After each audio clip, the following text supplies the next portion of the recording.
हरे कृष्णा। स्वागत है आपका मेरे चैनल विष्णु लोक में। तो बढ़ते हैं आगे के श्लोकों की तरफ। लास्ट की हमने जो वीडियो में हमने 3 श्लोक पढ़े थे, श्लोक नंबर 23, 24 और 25। तो अब पढ़ते हैं श्लोक नंबर 26, भगवद गीता अध्याय 1। तत्र पश्य स्थितान् तान् पार्थ पितॄनथ पितामहान् आचार्यान् मातुलान् भ्रान्ति पुत्रपौत्र सखीस्तथा श्वशुरासुहृदश्च सेनयोरुभयोरपि। अर्जुन ने वहाँ पर दोनों पक्षों की सेनाओं के मध्य में अपने चाचा ताऊओं, पितामहों, गुरुओं, मामाओं, भाइयों, पुत्रों, पौत्रों, मित्रों, ससुरों तथा शुभचिंतकों को भी देखा। अर्जुन युद्ध भूमि में अपने सभी संबंधियों को देख सका। वह अपने पिता के समकालीन भूरिश्रवा जैसे व्यक्तियों, भीष्म तथा सोमदत्त जैसे पितामहों, द्रोणाचार्य तथा कृपाचार्य जैसे गुरुओं, शल्य तथा शकुनी जैसे मामाओं, दुर्योधन जैसे भाइयों, लक्ष्मण जैसे पुत्रों, अश्वत्थामा जैसे मित्रों और कृतवर्मा जैसे शुभ चिंतकों को देख सका। वह उन सेनाओं को भी देख सका जिनमें उसके अनेक मित्र थे।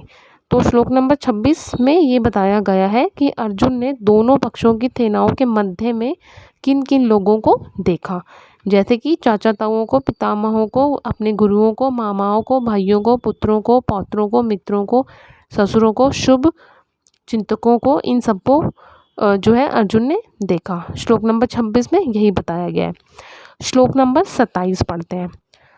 तान् समीक्ष्य स कौन्तेय सर्वबन्धून् उपस्थितान् कृपया पर्याविष्टो विषीदन्दब्रवीत्।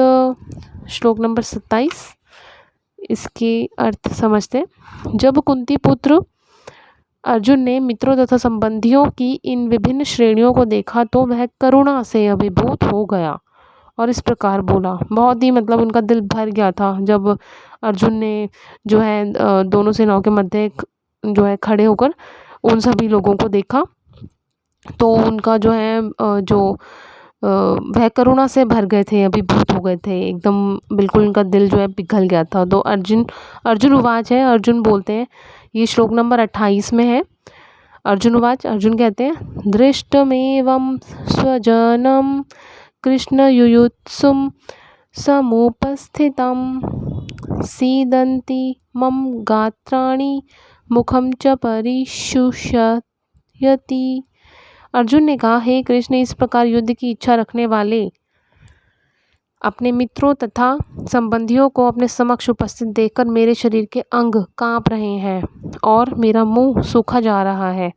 उन्होंने जब अर्जुन ने देखा कि मेरे को अपने जो है संबंधियों से, जो उनके रिश्तेदार थे उनमें बहुत से लोग उनके रिश्तेदार की तरफ से उपस्थित थे, तो उनसे मुझे जो है युद्ध करना है। तो ये सोचकर उनका जो है हृदय कांप उठा था, शरीर के अंग कांपने लग रहे थे और मुंह सूखा जा रहा था। वो ऐसा कृष्ण भगवान को कह रहे हैं अर्जुन।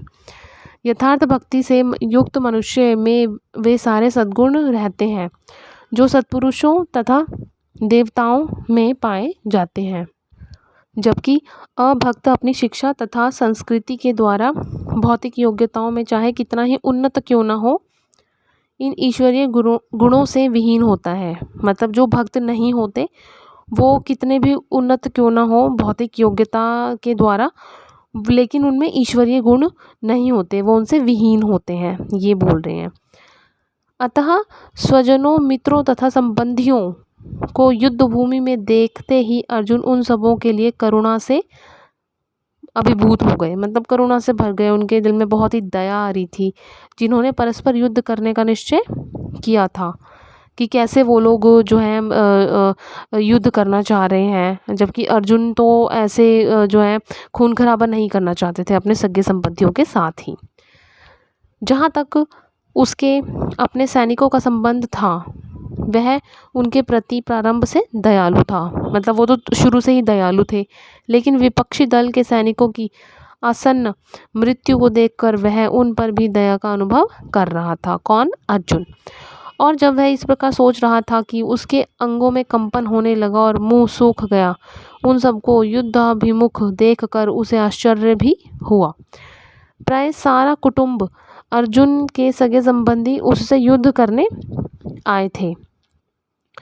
मतलब जितने भी जो उनके सगे संबंधी थे उनसे युद्ध करने के लिए आए हुए थे। यद्यपि इसका उल्लेख नहीं है, लेकिन तो भी सहज अनुमान लगाया जाता है कि न केवल उसके अंग कांप रहे थे, मुंह सूख रहा था, अपितु वह दयावश रुदन भी कर रहा था। मतलब कि वो दयावश रो भी रहे थे। जैसे कि हमने भगवत गीता में, आपने देखा भी होगा, मैंने देखा है भगवत गीता, मैंने पूरी देखी है।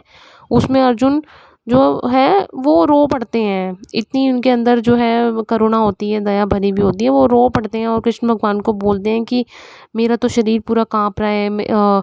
और जो है आँखों से उनके आंसू निकल रहे थे और बोलते हैं कि मेरा मुंह सूखा जा रहा है, तो मैं तो युद्ध नहीं कर पाऊँगा।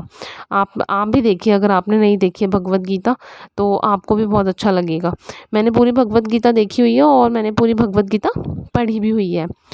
तो इसलिए दयावश वो रुदन भी कर रहे थे, क्योंकि उनके दिल में बहुत ही दया थी अपने जो है सगे संबंधियों को लेकर।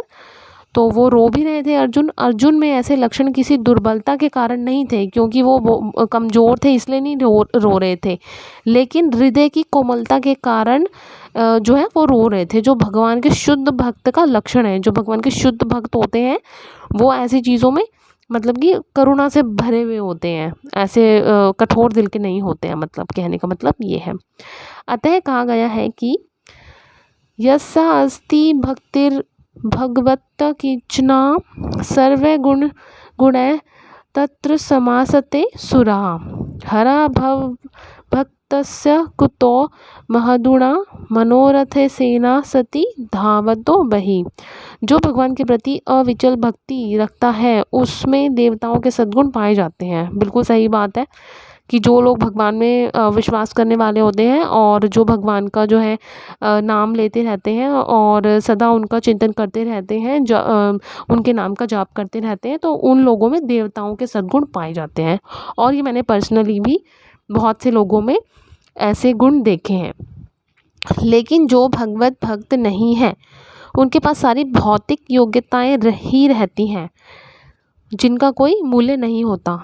तो यहाँ पर बताया जा रहा है कि लेकिन जो भगवत भक्त नहीं है, जो कृष्ण भगवान के भक्त नहीं है, उनके पास भौतिक रूप से तो सारी योग्यताएं ही रहती हैं। जैसे कि घर बना लिया, अपना गाड़ी बना ली और महंगा महंगा सामान रख लिया घर में, जिसका कोई मूल्य नहीं होता, क्योंकि ये सारी चीज़ें तो यहीं पे ही रह जानी है। इसलिए यहाँ पर ऐसा कहा जा रहा है। साथ जाती है तो सिर्फ कृष्ण भगवान की भक्ति ही हमारे साथ जाती है, जो कि हमें जो है हमारे जीवन का बेड़ा पार करती है, हमें मोक्ष दिलाने का काम करती है। तो सिर्फ और सिर्फ कृष्ण भगवान की भक्ति से ही हमें मोक्ष की प्राप्ति हो सकती है। इसका कारण यह है कि वह मानसिक धरातल पर मंडराता रहता है। बिल्कुल सही। मतलब जो लोग भगवत भक्त नहीं होते, कृष्ण भगवान के भक्त नहीं होते, तो वो मानसिक धरातल पर ही मंडराते रहते हैं। मतलब अभी जैसे जीवन मिला और जैसे ही शरीर छोड़ा, मृत्यु के बाद दोबारा से वो धरातल पर भगवान उन्हें भेज देते हैं, क्योंकि भक्ति नहीं करी होती उन्होंने, इसलिए। और ज्वलंत माया के द्वारा अवश्य ही आकृष्ट होता है। तो इस प्रकार ये हमारा श्लोक नंबर 28 भी यहाँ पर पूरा हो गया, हमने समझ लिया है। तो हरे कृष्णा, अगली वीडियो में मिलते हैं श्लोक नंबर 29 के साथ। और अगर अभी तक आपने विष्णुलोक को सब्सक्राइब नहीं किया है तो मेरे साथ पूरी भगवत गीता जानने के लिए विष्णुलोक को सब्सक्राइब ज़रूर कर दें। Thank you.